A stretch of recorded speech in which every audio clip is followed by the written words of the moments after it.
Good afternoon, friends. I am Sharad Goel, legal officer, RERA Gurgaon.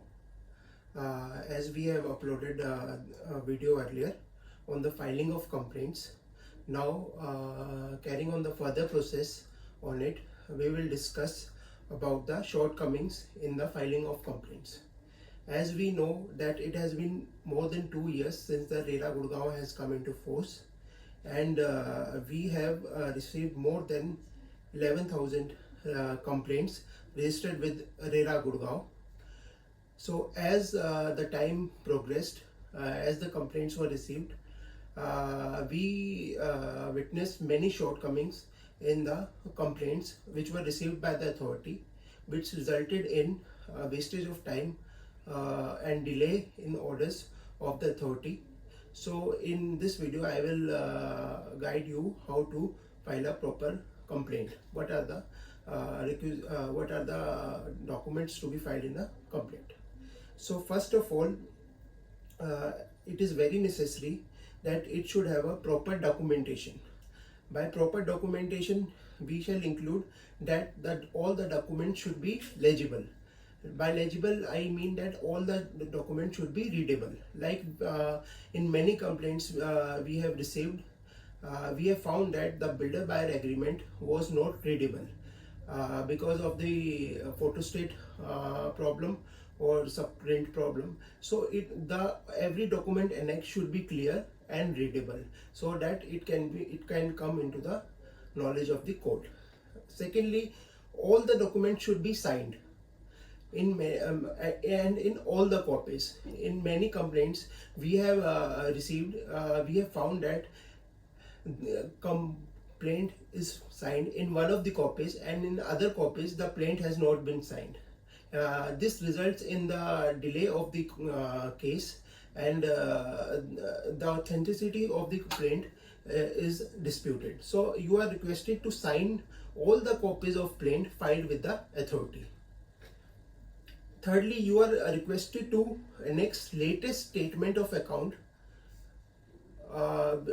and receipts you have paid the amount to the builder, because from that only we will calculate the delay possession charges or the refund which should be granted to you. So it is very necessary and important to annex latest means as latest updated as on date to day, latest statement of account and the receipts of the amount paid to the builder, or vice versa. Okay, the second is relief claimed and bench. Complainant has to select if you have to file a complaint for delay possession charges.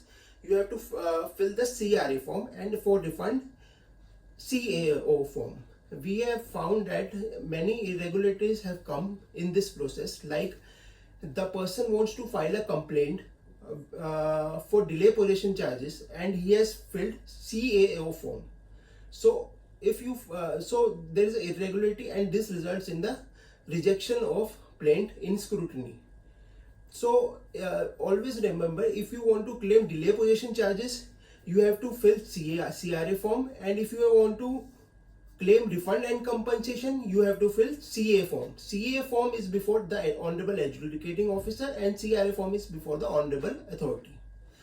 The third is authority letter.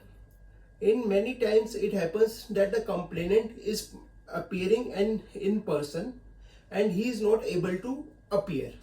So if a person is not able to appear, he shall give a proper authority letter in favor of a person. The authority letter should be signed. In many cases during the court proceedings, we have found that the authority letter which is given to the other person is not signed. So without signature, the authenticity of the authority letter is disputed.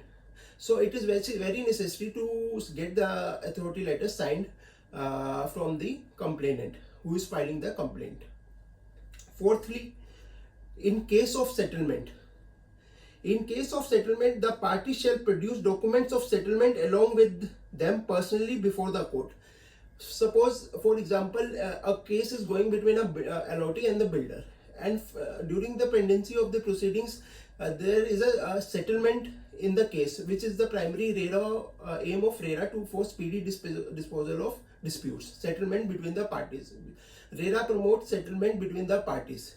So if there is a settlement between the parties, then the settlement deed and the parties between whom the settlement has happened should have to appear personally in the court. If the parties will not appear personally in the court, and in some cases the parties have simply sent their advocates to communicate to the court that the settlement has happened, but this procedure will not do, because the statement of the both the parties have to be recorded that the settlement has come into the effect. So it is very necessary that both the parties should come to the court and record their statements to the settlement arrived at, or any objections to that.